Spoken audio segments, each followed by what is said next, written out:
নমস্কার বন্ধুরা। বন্ধুরা, ধ্যান করতে অনেকে পছন্দ করেন, তাই তারা ধ্যানও করেন। কিন্তু প্রায় এই দেখা যায় যে কিছু ধ্যানী সাধকরা যত উৎসাহ নিয়ে ধ্যান করা আরম্ভ করে থাকেন, সেটা কিন্তু কিছুদিন বা কিছু মাসের পর শিথিল হয়ে পড়ে। তাহলে এই ধরনের উৎসাহ কমে যাওয়ার কারণটা কী? আজ আমরা সেইগুলোকে পয়েন্ট আউট করব, আর নিজের সেই সব খামখেয়ালি বিষয়গুলোকে ঠিক করবারও চেষ্টা করে নেব।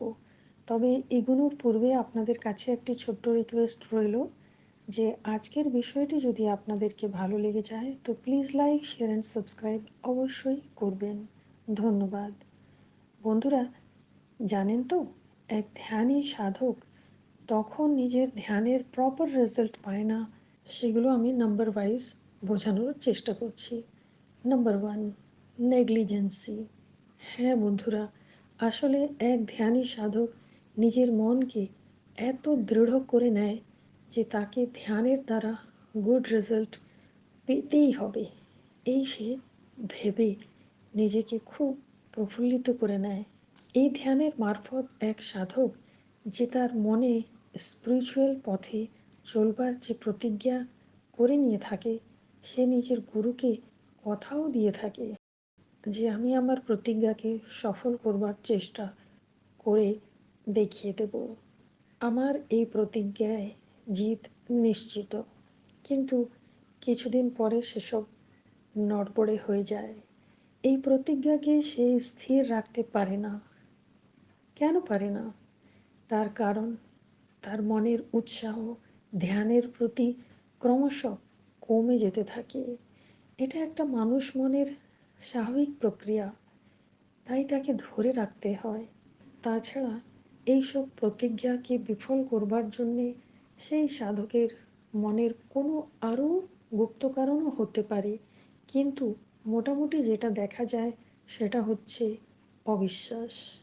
আখির অবিশ্বাস তো ভঙ্গুর হয়েই থাকে। তাই প্রতিজ্ঞা করবার পূর্বে বা নানান রকমের কল্পনা জল্পনা করবার পূর্বে ধ্যানের বিষয়ে নিজের মনকে বিশ্বাসে পরিণত করতে হয়, তবে গিয়ে ধ্যান সফল হয়ে থাকে। এবার হচ্ছে নাম্বার টু, এক ধ্যানী সাধককে নিজের ধ্যান করবার সময়টিকে প্রতিদিন এক রাখতে হবে। ইচ্ছে মতন ধ্যান করলে ও সময়কে না মানলে ধ্যানে লাভ পাওয়া যাবে না। প্রত্যেক জিনিসে সফলতা পেতে প্র্যাকটিস করে যেতেই হয়, আর মন প্রাণ দিয়ে ধ্যানের নিয়মকে মেনে চলতে হয়। কোনো দিন সকালে ধ্যান করলাম, কখনো সন্ধেবেলায় ধ্যান করতে বসে গেলাম, এরকম করলে হবে না। আমি এই বিষয়ে একটি কথা খুব বিলিভ করি যে ধ্যান করবার যদি সময় এক হয় তো সেই সময় প্রতিদিন অনেক দিব্য আত্মারা সাধকের কাছে আসেন, আর তারা পরীক্ষাও নিয়ে থাকেন। তার নিষ্ঠাকে দেখে তাকে উৎসাহিত করে থাকেন। তাছাড়া বহুমূল্য আশীর্বাদও করেন। হয়তো সেই প্রারম্ভিক দিনগুলোতে সাধক এসব কথা ঠিক ঠিক বুঝতে পারে না, কিন্তু পরে পরে তার মনে হয় যে কেউ তো আছে যে তাকে ক্রমশ লক্ষ্য রাখে। এই বিষয়ে অনেক গভীর অনুভব হতে থাকে। এই বিষয়ে আমি কোনো অন্য ভিডিওতে ডিটেলসে জানাবো। তবে হ্যাঁ, দিব্যশক্তিরা সাধককে ধ্যান করতে দেখে অনেক প্রফুল্লিত হয়ে থাকেন, এটা কিন্তু একদম ঠিক কথা। নাম্বার থ্রি হচ্ছে ধ্যানের প্রতি অবিশ্বাস মনে জাগে কেন? তার কারণ হচ্ছে সাধক প্রথম প্রথম ধ্যানে বসে বেশ কিছু দিন সেসব চমৎকারিক দৃশ্য দেখতে পাচ্ছিল ও অনেক অদৃশ্য জগতের অনুভবও করছিল। সেগুলো যখন আর সে দেখতে পায় না, তখন সাধকের মনে হয় যে ধ্যান করা বৃথা।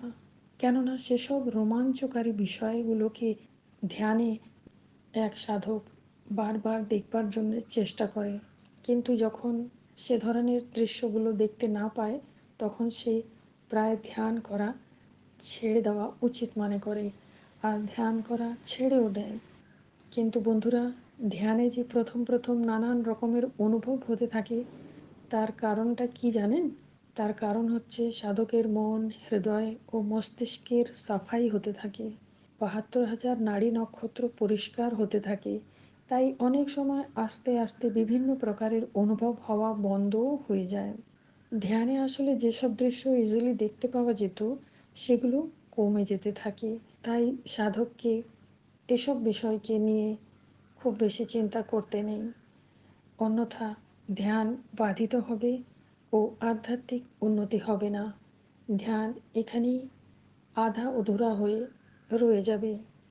নাম্বার 4, বন্ধুরা, নিয়মিত ধ্যান করলে সাধকের দেহে একটি এনার্জি প্রচণ্ডভাবে জাগৃত হয়ে যায়।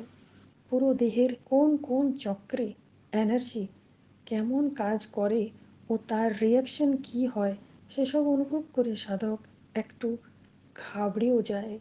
মূলাধার চক্রে স্থিত মোস্ট পাওয়ারফুল এনার্জি ভীষণভাবে অ্যাক্টিভ হয়ে যায়। তখন সাধকের পিঠে, কোমরে, মেরুদণ্ডে প্রচুর যন্ত্রণাও হয়। কাম শক্তিও নাড়াচড়া করে থাকে, মাথা ধরা হতে থাকে, ইত্যাদি ইত্যাদি। তাই এই সব অবুঝ কষ্টগুলোকে গুরুকে বলে দিতে হয়। গুরু তখন অন্য যোগ প্রাণায়ামের সাহায্যে খুব সহজেই এসব কষ্টের নিবারণ করে দিয়ে থাকেন। তাই এই অবস্থাতেও নিজেকে অটল বানিয়ে রাখতে হয়, ধ্যান করা ছেড়ে দিতে নেই।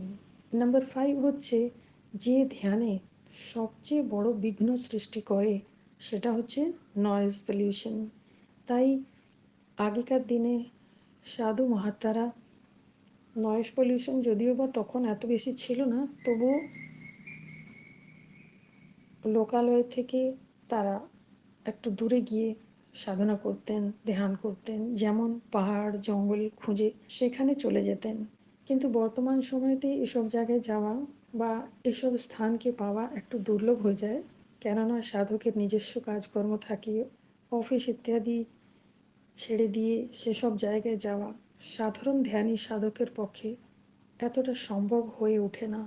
কিন্তু হ্যাঁ, যেটা সাধকের হাতে থাকে সেটা হচ্ছে ধ্যানের জন্য ব্রহ্ম মুহূর্তকে বেছে নেওয়া আর সেই সময় ধ্যান করতে বসে পড়া। ভোর 3টের থেকে ভোর 5টার মধ্যে কিছুক্ষণ ধ্যান করলে পুরো দিন ফ্রিলি অন্যান্য কাজ করা সহজ হয়ে ওঠে, মন চনমনে হয়ে যায় ও সাধকের দেহ চাঙ্গা হয়ে ওঠে, ফ্রেশ হয়ে যায়। তো বন্ধুরা, আজ আমি জানিয়ে দিলাম যে এক ধ্যানী সাধকের জীবনে মোটামুটি এই ধরনের 5টি কারণ জন্ম নিয়ে থাকে, যার ফলে সাধক আর ধ্যান করতে চায় না। তাই তার আধ্যাত্মিক পথের গতিও থেমে যায়, সব কিছু যেন মাঝপথে থেকে যায়।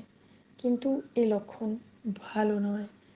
আশা করব বন্ধুরা, আজকের এই বিষয়টি যেটা আমি এখানে ক্লিয়ার করে দিতে চেয়েছিলাম, যে ধ্যান করতে গেলে কেন মন অস্থির হয়, কেন মনে অবিশ্বাস ওঠে, কেন শারীরিক মানসিক কিছু কষ্টকে দেখে সাধক ঘাবড়ে ওঠে আর ধ্যান করা ছেড়ে দেয়।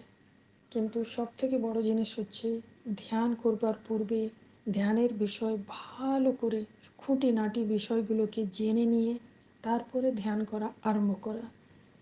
দেখুন, ধ্যান একটা এমন বিষয় কি, কেউ যদি ভাবে আমি বই পড়ে করব বা কারো সাহায্য নিয়ে, কোনো গুরুর সাহায্য নিয়ে করব, তো সেটা এক প্রকারের প্রারম্ভিক চেষ্টা হয়ে থাকে। কিন্তু যখন এক সাধক ধ্যানে বসে, তখন ধ্যানে সে এত কিছু অনুভব করে থাকে, সেগুলো কিন্তু কোনো বইতে পাওয়া যাবে না, আর অনেক কম গুরুরাই বলে থাকেন।